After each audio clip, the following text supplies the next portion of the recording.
High-flying Newcastle take on high-flying Arsenal in the league at least on Saturday at 8:30 p.m. Of course, that time zone has also shifted. Now, that game will be starting at 8:30. Newcastle come into this game on the back of a big win against Manchester United. Arsenal come into this game on the back of a big loss against West Ham.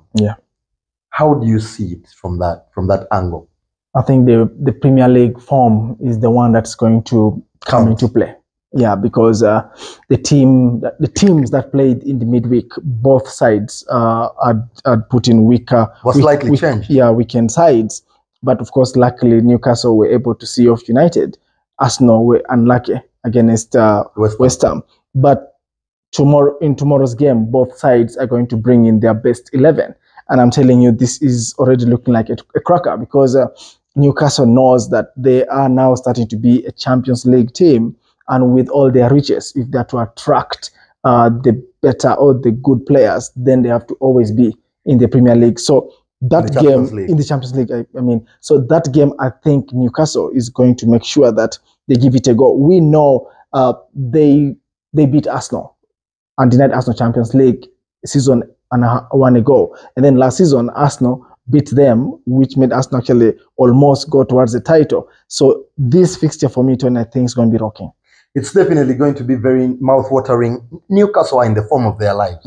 We can't call it form, though, because it's carried on from last season. So kudos to the manager because right now, if you look Eddie Howe has been brilliant. Eddie Howe has been brilliant, honestly. If you look at right now, the team is missing Sandro Tonali, who is currently suspended because of those betting investigations. You look at Alexander Isak, who has been one of their best players. He's missing out, but they are still producing the goods. You look at a team that's makeshift. In the midweek, they took out Dan Ban and Kieran Trippier, and they were still able to play with Livramento and Lewis Hall. So this team is really now showing really all the depth perhaps that's required for a team to continue pushing for Champions League places. Arsenal, on the other hand, they were so poor in midweek. Where do we start from? They've lost Gabriel Jesus to injury. Now we know of course, Partey has already been missing out. Gabriel Jesus is now missing out. Where are the goals going to come from for Arsenal? We saw a hat-trick from Ketia last season. He was almost non-existent in midweek. And I was looking at the stats, Tony. Nketiah scores about 80% of his goals from the Emirates. He delivers from home. So everyone is saying, if you're to silence the discussion with Gabriel Jesus, then you have to produce from away as well. From away. But I think going to St. James would be a hard ask to get Nketiah to score those goals. So for me, I think let's not judge him in that fixture, but he still has to be involved. He has to make sure the crowd of St. James has a tempo. So Arsenal have to be ready for that crowd and try to also play the game against Newcastle. Very interesting. Of course, there were some changes for Arsenal in goal, especially Ramsdale was recalled. And of course, that was a poor audition by all fronts. Especially the third goal, he almost let that in by himself. It was a slight deflection, but a keeper of his stature should be able to save that. So I think he failed the audition miserably. So we'll definitely see David Raya coming back in goal. At the back, we saw Kiwior playing with Gabriel, a failed attempt or failed experiment there that Arteta tried to do.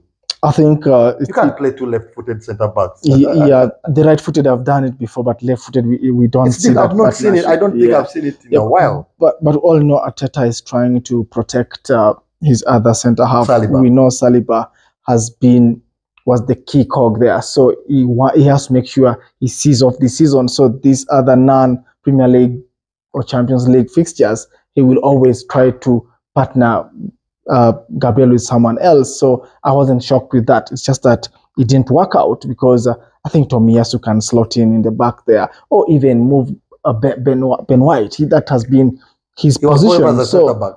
So I don't know why he played those two left footers. I think that was the other problem for Arsenal. But that game of midweek cannot define the Premier League fixture now.